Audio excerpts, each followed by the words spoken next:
हाँ तो नमस्कार प्रणाम। दोनों हाथ से बस स्वागत हमरे भूषण स्टार नाम।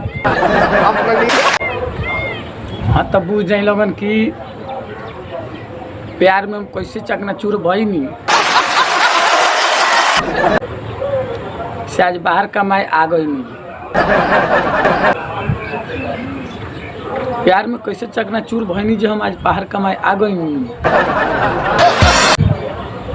का कहीं भैया हम प्यार वैसन कहीं नहीं कि 2 महीने में बर्बाद हो गई नहीं।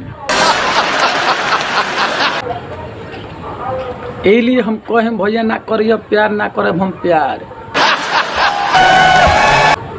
ना करे हम प्यार, ना करिए प्यार, काहे से जिंदगी करे तरी सब बर्बाद।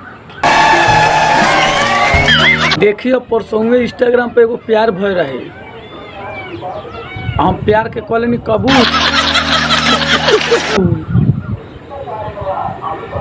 जैसे हम प्यार के कोई नहीं कबूल वो बन गई बुलबुल।